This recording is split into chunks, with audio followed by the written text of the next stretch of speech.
قل هل يستوي الذين يعلمون والذين لا يعلمون إنما يتذكر أولو الألباب. الحمد لله والصلاة والسلام على نبينا Muhammad wa ala alihi wa sahbihi ajma'in. La sincérité est une action du cœur que personne ne peut voir, si ce n'est Allah le Très-Haut. Cependant, comme il y a des signes qui montrent qu'une personne est sincère, il y a également des signes qui montrent qu'une personne ne l'est pas. Nous sommes aujourd'hui dans une époque où la sincérité laisse de plus en plus place à l'ostentation et à l'hypocrisie. Sur les réseaux sociaux, on voit de plus en plus de personnes transformer leurs actes d'adoration en spectacle.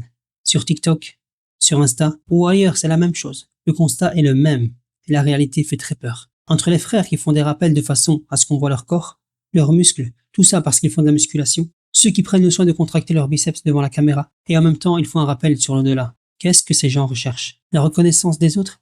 La notoriété? Plaire aux femmes? Comme si Allah Ta'ala ne savait pas ce qu'ils cachent dans leur intention. De même que les sœurs qui font des rappels sous le niqab.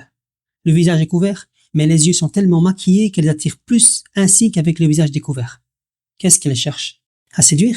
Est-ce que le rappel a vraiment une place dans un contexte comme celui-là? Est-ce qu'elles croient qu'Allah ne voit pas ce qu'elles dissimulent dans leur cœur? Certains vont jusqu'à imiter des gestes d'adoration pour vendre. On voit des frères qui font la prière, donner de l'argent aux nécessiteux, lever les mains vers le ciel comme s'ils invoquaient Allah. Et au final, ce ne sont que des mises en scène pour annoncer la vente d'un produit ou faire la promotion d'une formation. Est-ce qu'ils se sentent en accord avec eux-mêmes en imitant des adorations dans le but d'obtenir des profits mondains?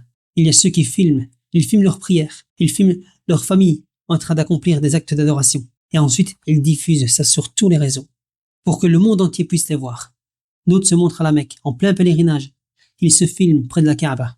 Au lieu de vivre ce moment dans la sincérité et le recueillement, il faut que le monde voit qu'ils ont accompli cette adoration. Le but d'évoquer tout ceci n'est pas de donner un jugement religieux à toutes ces actions. Le but est de se poser la question suivante. Est-ce que, lorsque je fais ça, je suis en accord avec mes principes religieux? Le rappel, qu'il soit fait sur TikTok, Insta, YouTube, ça reste de la prédication. Et la prédication est une adoration. C'est l'adoration des prophètes et des messagers. Les prophètes n'ont jamais recherché de profit mondain à travers leur prédication. Dans le Coran, Allah subhanahu wa ta'ala nous parle de ces prophètes.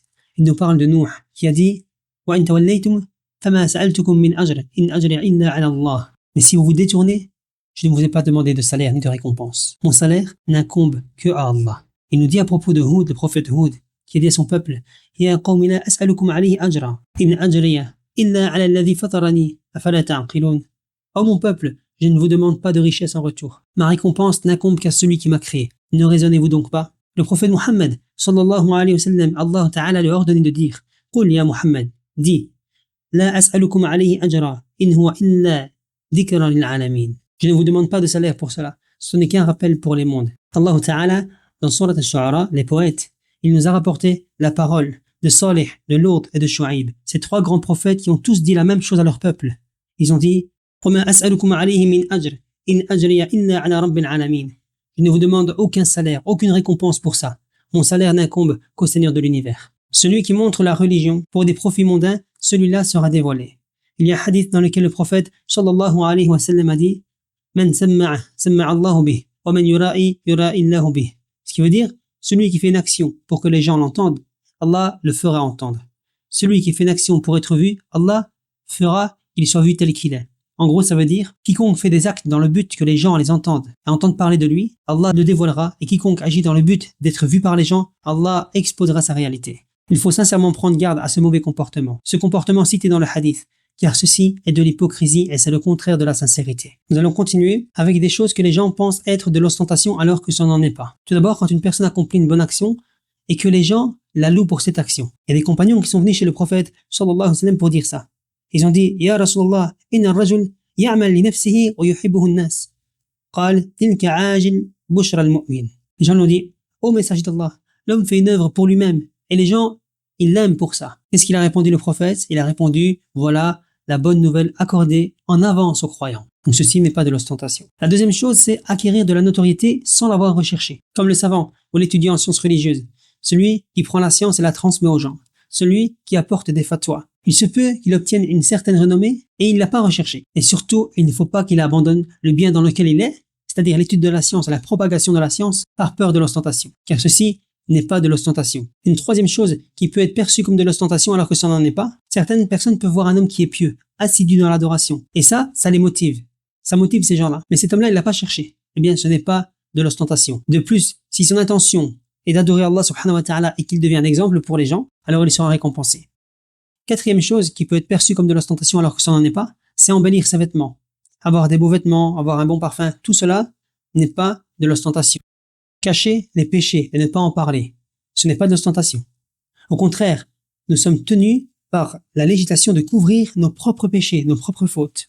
Certaines personnes pensent qu'il faut absolument en informer les autres et que ça fait partie de la sincérité. Mais non, ça c'est une illusion, une tromperie de la part de Shaitan.